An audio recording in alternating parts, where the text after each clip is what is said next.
Is Beyond Good and Evil 2 in good hands? Who are some of the major developers behind Beyond Good and Evil 2?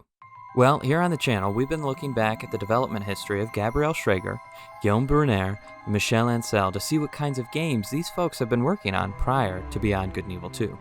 Stick around if you want to hear some of the most significant findings that cause both concern and hope for the development of Beyond Good and Evil 2. Hello, fellow Space Monkeys. This is the Mildly Morose Man, otherwise known as Dan or Dan the Man, whichever you fancy. I am here to bring you a final thought-provoking video on the developers of Beyond Good and Evil 2.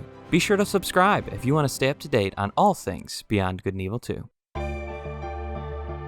So let's look at some things that are concerning before covering all of the good stuff from the history of these key developers at Ubisoft.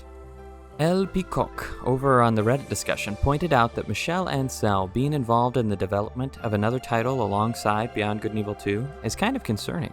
Will Michel be spread too thin by working on two ambitious games? He raises a good question. Others might be concerned that Gab Schrager really hasn't worked on many large AAA titles that have a focus on narrative. This is a valid concern, but seeing the way she talks about Beyond Good and Evil 2 in interviews and live streams makes me think about her history in a different way. I don't think she's had the opportunity yet to really use the passion that she has for narrative in a video game. The projects she's worked on have forced her to be creative, which will only strengthen the work she is able to do in a title that actually lends itself to rich storytelling like an open-world RPG. But honestly, I think there's far more that gives me hope for the development of Beyond Good and Evil 2 than anything else. Again, Gabrielle Schrager has consistently worked on games that required creative ways to tell stories. She is credited with creating the ecosystem within the video game The Division. This allowed players to have a short narrative experience within a world that was driven by repeatable gameplay loops. It's with experience like this that I trust Gab to create some interesting narrative moments in BGE2. Of course, she has also worked on a title that was all about story. Valiant Hearts is a story-driven experience. Having a game like this in our history helps me trust her that Ubisoft is truly trying to craft a space opera with Beyond Good and Evil 2. Guillaume Brunner's history shows that he has always worked on new games with different mechanics. Even his work within the Tom Clancy universe varied so much from game to game. So, Guillaume is not afraid to try new things, and Beyond Good and Evil 2 seems to be a culmination of everything new that Ubisoft has been working on from a tech perspective up to this point. That makes Guillaume a perfect fit for this project. Guillaume was arguably brought in on the development of Assassin's Creed Unity and the Dead Kings DLC to save that game from being a throwaway title.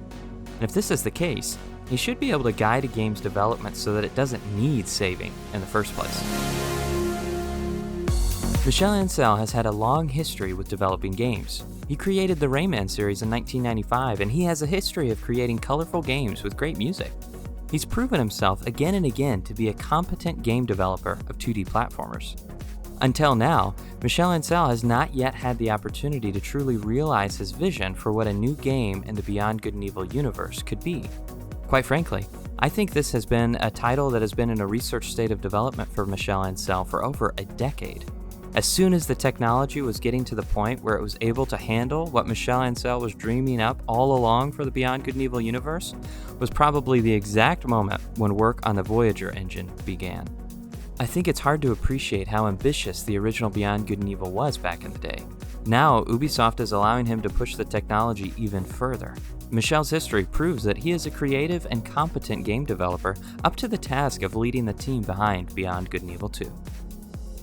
So, based on this brief history, I think Beyond Good and Evil 2 is in good hands. But just because I've shared my thoughts, it's not too late to join in on the conversation. So leave your thoughts in the comments down below, or join the discussion over on the Reddit page. Drop a like if you enjoyed the video at all, or a dislike if you didn't. Thanks for watching, and be back for the next one if you want to hear more about Beyond Good and Evil 2.